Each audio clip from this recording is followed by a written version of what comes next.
We are grateful and honored to have a very, very special speaker with us again today. We last hosted President Sirleaf right around the time of our 5th anniversary. This year, the Center is celebrating our 10th anniversary, and it's been quite 5 years both for us and especially for Liberia. First, just a quick little housekeeping. After the President speaks, we're going to sit here and I'll take some questions. I think the cards have already been passed around, so we'll take questions from the audience that way. And then afterward, I hope you'll stay and enjoy and join us for a drink to celebrate Liberia. Personally, I'm extremely thrilled to have President Sirleaf with us today. I had the honor and pleasure of working on Liberia when I was at State, and to help build and cement the extremely strong relationship between the United States and Liberia. I was also honored to work with Linda Thomas Greenfield, who most of you know is now the U.S. Ambassador in Liberia. She is really one of the best Foreign Service officers I've ever met, and a truly tremendous person, and I can't think of a better person to represent this special relationship than Linda. Liberia also has a special relationship with the Center. Steve Radelet, who many of you know was a CGD Senior Fellow for 8 years before joining the U.S. government last year. And while at CGD, he served as an advisor to the President, especially on debt relief. Ben Leo, who's now a fellow at the Center, who worked at the White House and the Treasury, also worked on Liberian debt relief just from the other side of the table. We've got lots of ongoing work on Liberia now, including by current fellows Justin Sandifer, Amanda Glassman, and others. Many of you will be familiar with the Scott Family Liberia Fellows, some of whom are with us today, or former fellows are with us today. This is named after Ed Scott, CGD's chairman and founder, who put up his own personal money to pay young Americans and expatriate Liberians to go to Liberia to work as special assistants to ministers in the government. Now, this is not to provide advice, but actually to help make the mechanics of governance work a little bit better, and it's now a model that we're starting to see replicated in other countries, but it started in Liberia. And of course, President Sirleaf wrote the introduction to Steve's book, which is available at the back, Emerging Africa, which highlights the growing number of African countries which are defying expectations and stereotypes to launch a remarkable, if still largely unnoticed, turnaround. So that's a good segue to our discussion today. Much of the debate in the U.S. about our relationship with Liberia focuses on aid, probably too much. This is understandable in the early phases of the post-war period when Liberian reconstruction faced such enormous challenges. But Liberia also wants to think about moving quickly beyond the reliance on aid. It wants to think about trade, private investment, and moving as quickly as possible to a normal relationship based on business opportunities and mutual interest. So today we're going to hear about the President, about her ideas of getting the private sector going again. President Sirleaf is well known to all of you, and her bio is available at the back, so I'm not going to read it. Ladies and gentlemen, distinguished guests and friends, please help me welcome the Honorable President of the Republic of Liberia, Ellen Johnson Sirleaf.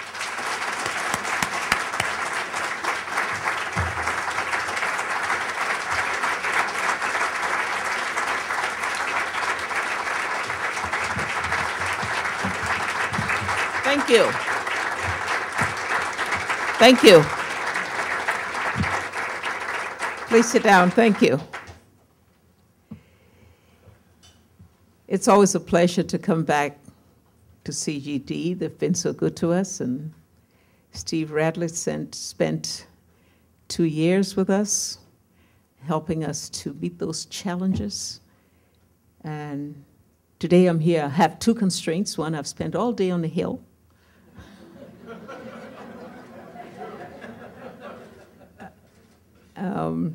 Trying to tell them about Liberia's progress and challenges. And the second constraint, I've got this contraption here. I don't know what it's all about. But that's supposed to record what we say. We've come a long way, and the purpose of this visit is to come back and say to all of you, many of you in this room who've been with us on this long road, how far we've come, the progress we've made, the support we've received, and the challenges that we still face. You know, we started off, inherited dysfunctional institutions, destroyed infrastructure, low capacity, poor creditworthiness, all the things you can think of. And so we try to identify, how do we start? How do we prioritize among the priorities? What do we tackle first? One of the first things that struck us all, and Antoinette is right here, she was there with me, was poverty.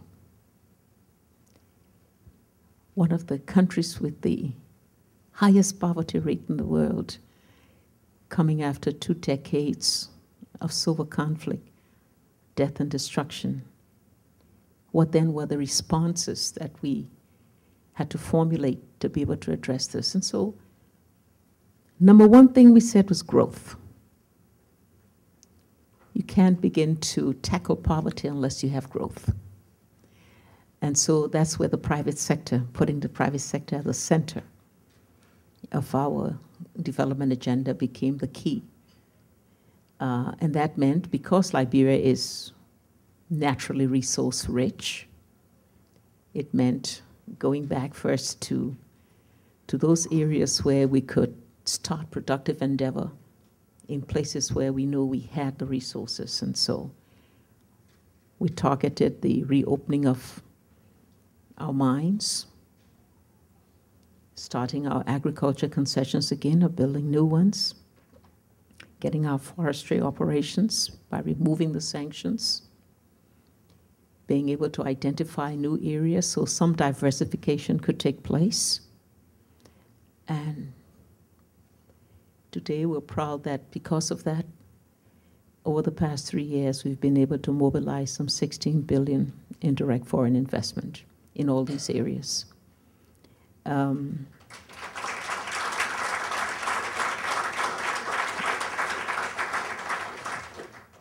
But we also knew that was not enough. We started the growth train, but we were debt distressed.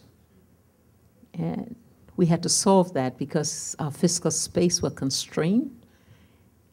And we know that despite you can get all the commitment and the direct investment, but for those operations to get started and to produce results in terms of reducing unemployment and raising per capita income takes time. And so we needed to be able to have a sound fiscal policy. And so, one, we tackled the debt issue under the HIPIC program, some close to $5 billion of external debt in arrears for almost 2 decades. What do we do about that? Again, we rallied support with working with the International Monetary Fund, the World Bank, and our bilateral partners. We were able, in a very tough program, with many conditions that restrained us from making sure we had our fiscal right, our budget process was right, and making sure we put in those systems and structures for sound public financial management and building those institutions through the pillars of integrity. But with that, and with the strong support, today we can say that, except for a small segment, that close to $5 billion external debt arrears are just about gone.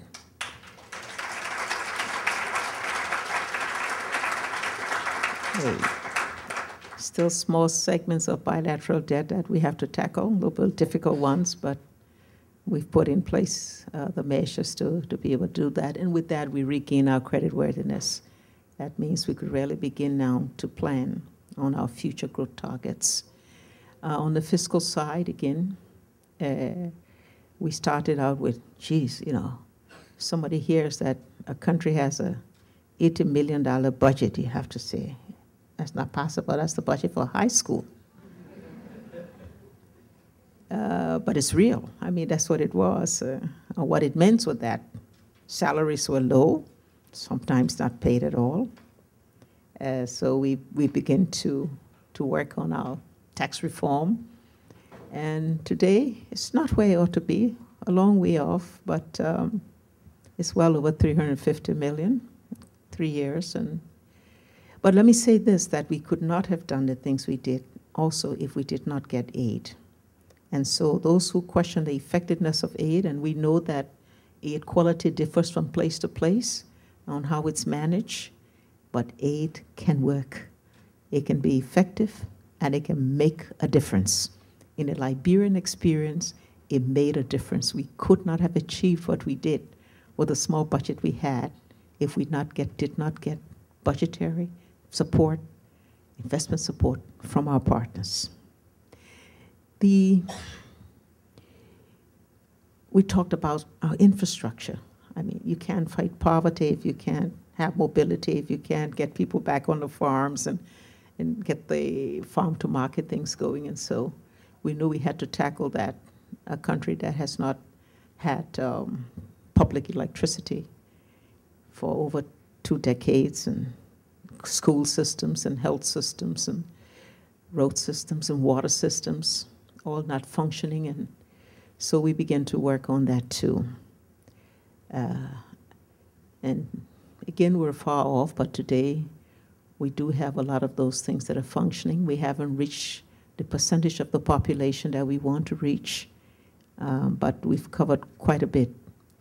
And what do we do about illiteracy, poor quality educational systems? How do we reform that?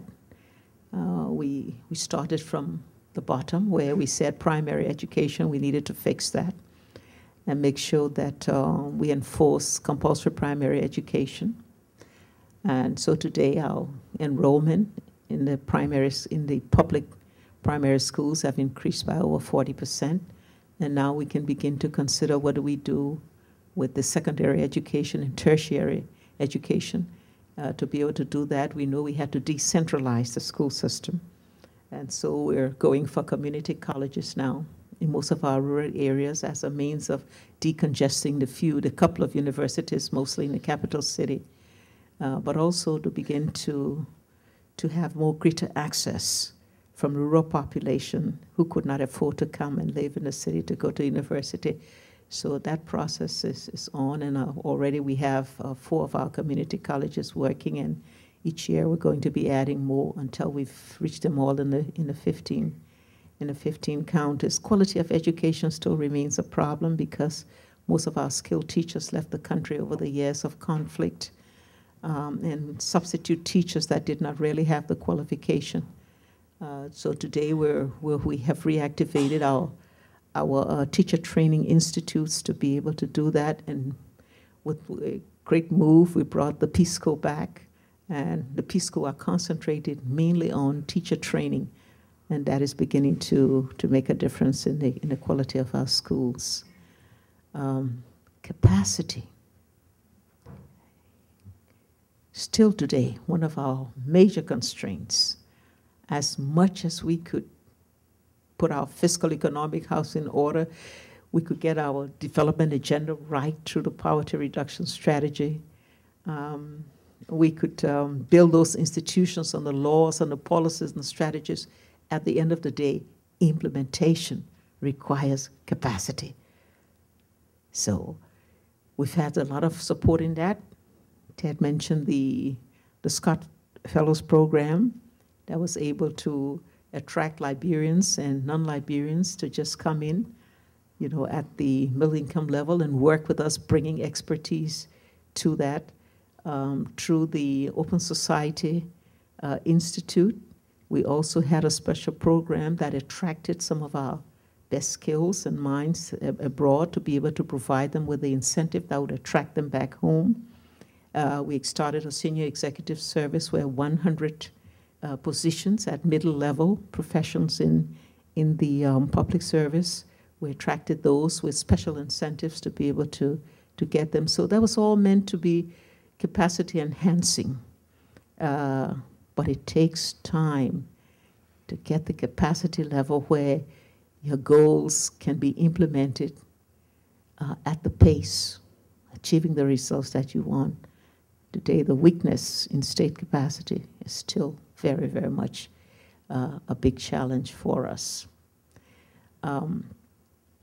Peace and security. Nothing else we can do if you don't have stability.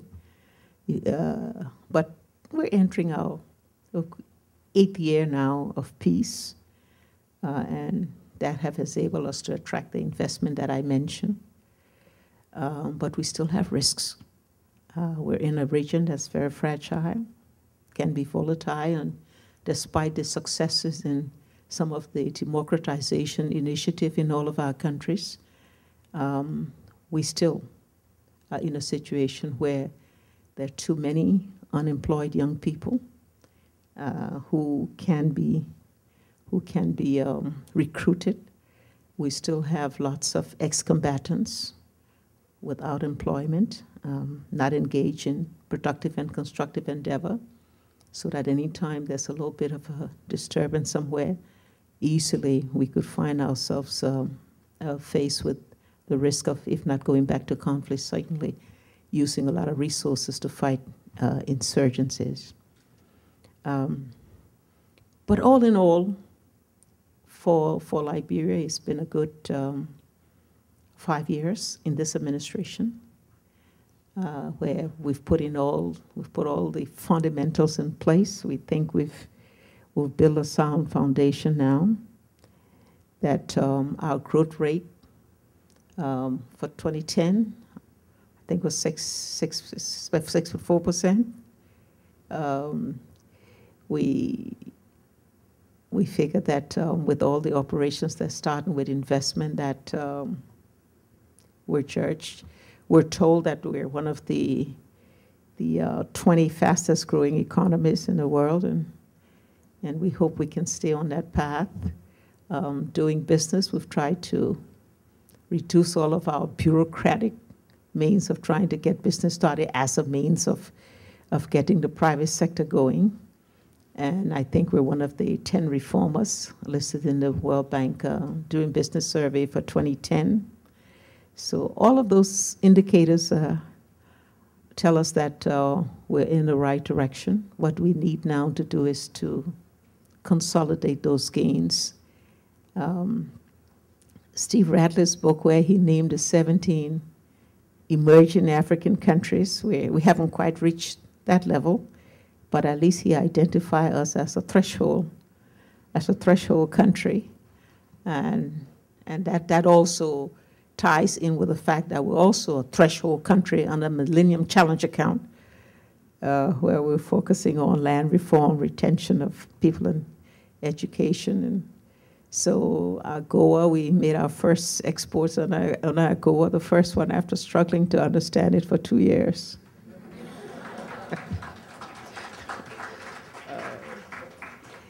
So we think Liberia is poised to take off, poised to truly become a country. And so we've made some really ambitious goals for the future. And I've been singing that on the Hill today. And they're going to hold me to it, and that's all right. After all, I won't be there to see it. Somebody else will be there. But goal number one, we've said that if we continue on the path with the investment we have and we open up the economy and our capacity improves, our infrastructure is expanded, in 10 years, Liberia will not require foreign assistance.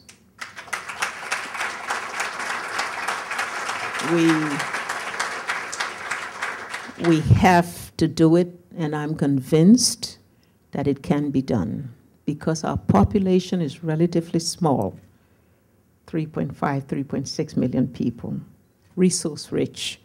Today we've started the exploration for petroleum, and the prospects are good. We've attracted a couple of large American firms. Chevron has opened an office. They're going to start drilling this year.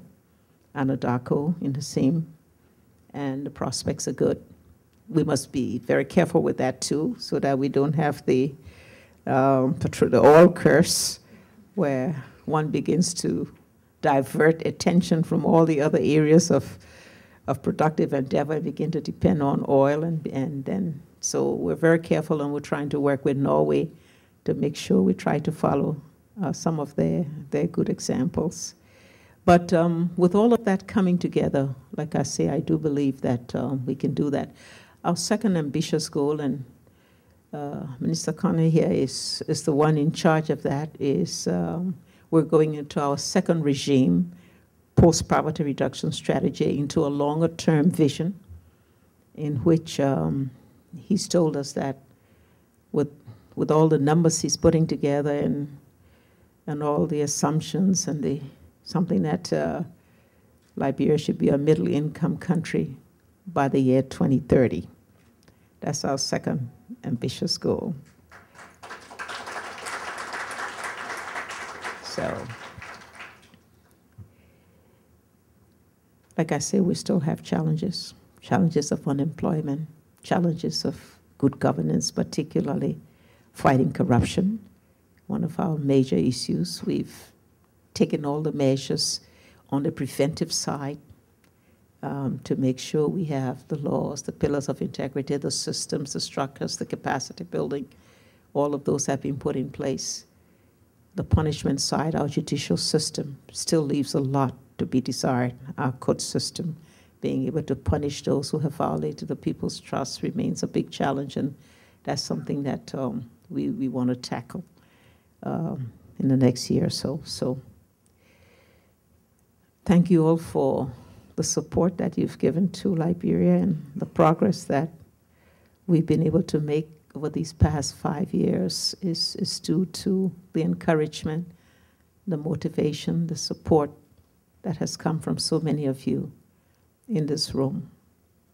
I see Debbie there, Liberian Education Trust, the Sirleaf Market Women Fund. There's been so many support that has come outside of the official line, where private individual and entities have just come in, whether it's building schools or training teachers or doing our literacy program. All of it has just all come together to enable us to be where we are. So I'm told that there was a prepared speech for me to read, but I'd rather leave that where it is. Because I think the best part of any session such as this, or any meeting such as this, is the interactive part of it. So my just talking freely this way and pointing out the things that have been important to us, the achievements we've made, the challenges we face, I hope sets the basis for the interactive session, in which you'll get an opportunity to take me to task. I'll take you to task too. But we also get a chance to listen to some of your good suggestions, some of your experiences, and share with us how we can move on from this point. Thank you all for being here.